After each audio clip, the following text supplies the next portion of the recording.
ভাই এই বিল্ডিং আর এই বিল্ডিং লেগে গেলাম আপনার ঢুকি মনে করতে পারবে না, বাতাস হলে মেয়ে সাইডে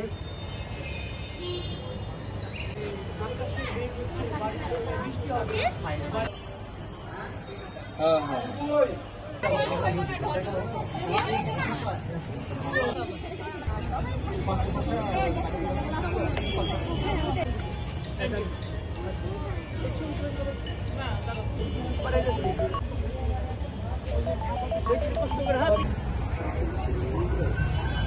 এবং এই প্রোগ্রামটাকে নিয়ে অনেক ধরনের অনেক মানুষের বিরূপ প্রতিক্রিয়া আছে। তো আপনার একটা সুস্থ ধারায় আপনারা এটা করছেন, তো সমাজের প্রতি আপনাদের কী বার্তা থাকবে? গত বছর আমরা করেছি, গত বছর থেকে আমরা শুরু করেছি। আর ছোটোকালে তো আমরা অনেক এনজয় করেছি আসলে সব মিলে। হ্যাঁ, কিন্তু গত বছর আমরা সেম এইভাবেই করেছি। অনেক মানুষ বলে যে এটা অপসংস্কৃতি বা এটা আসলে করা ভালো না বা এটা ঠিক না। আমাদের তো এন্টারটেনমেন্টের জায়গাই নাই, আমরা এন্টারটেনমেন্ট কোথায় পাবো? আমাদের একটা ঘুরে উড়ানো যদি অপসংস্কৃতি হয়ে থাকে বা একটা পিঠা উৎসব যদি অপসংস্কৃতি হয়ে থাকে, তাহলে আমরা কোথায় যাব? হ্যাঁ, তো আমরা চাই আমরা ভবিষ্যতে আরও সুন্দর প্রোগ্রাম করব, পিঠা উৎসব করব, আমরা ঘুড়ি উৎসব করব এবং আরও কিছু এটাতে অ্যাড করব যেটা নোংরামি না, যেটা অপসংস্কৃতি যারা বলে। হ্যাঁ, তারা তো অনেক কিছুই বলছে অপসংস্কৃতির নামে, কিন্তু আমরা চেষ্টা করব সেগুলিকে বাদ দিয়ে এই যুগেও যে কত সুন্দর করে একটা অনুষ্ঠান করা যায়। হ্যাঁ, কত মানে আনন্দ সুন্দর করে আনন্দভাবে আনন্দ ঘন মুহূর্তে আনন্দ ঘন পরিবেশে যে সুন্দর অনুষ্ঠান করা যায়, হ্যাঁ, আমরা সেই চেষ্টাই ধারাবাহিকভাবে বজায় রাখার চেষ্টা করব ঢাকা মৈত্রীর সংগঠনের উদ্যোগে।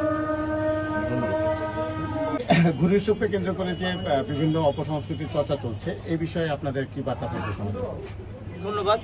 আসলে ঘুড়ি উৎসব এটা অপসংস্কৃতি না, যারা বলছে তারা হয়তো কোনো উদ্দেশ্য প্রণোদিতভাবে বলতে পারে, কিন্তু ঘুড়ি উৎসব হচ্ছে আমাদের পুরনো ঢাকার একটা ঐতিহ্যবাহী উৎসব এবং এর সাথে আমরা আজ পৌষ সংক্রান্তি পালন করছি। পৌষ যেহেতু আমাদের বাংলার মানে ষড়ঋতুর একটি ঋতু হচ্ছে পৌষ, সেই পৌষকে আমরা আজকে বিদায় দেবো এবং মাঘ মাসকে বরণ করে নেওয়ার জন্য আমরা আজকে এই ঘুড়ি উৎসবের সাথে সাথে আমরা পিঠা উৎসব, যেটা আমাদের এই বাঙালি চিরায়ত পিঠা উৎসব, সেই পিঠা উৎসবটাও আমরা আজকে পালন করছি।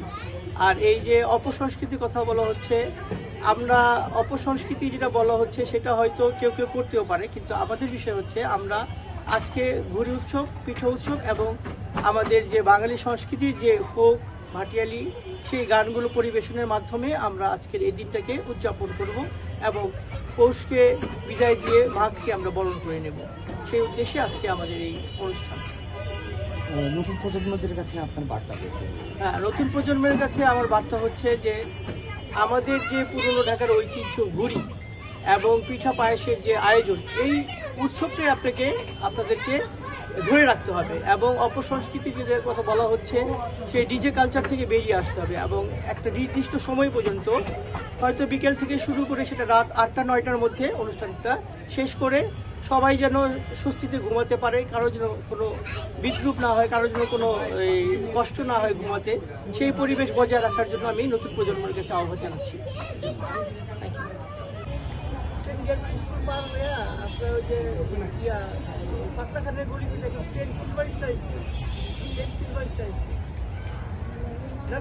ঢুকতেই আপনার মুখের বিল্ডিং আছে, দোকান আছে।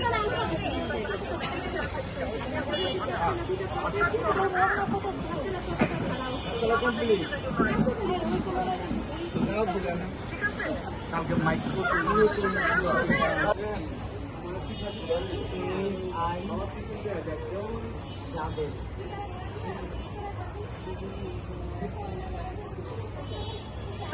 প্যাকিং করতে পারো, করতে নাই 5 প্যাকিং করতে এটি নিয়ে নিয়ে একবারে ওটা আপনার কাছে আছে।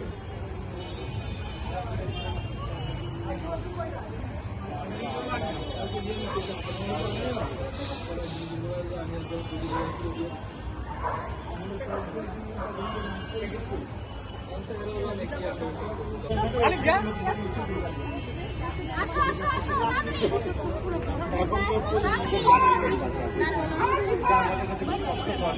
আমরা কিন্তু আসলে মাঝে মাঝে কথা বলা উচিত আমাদের ছেলেদের সাথে, এরকম আমরা কথা বলতে ধরে রাখি, এখনো আমি চেষ্টা করি যারা ঢাকা আশেপাশে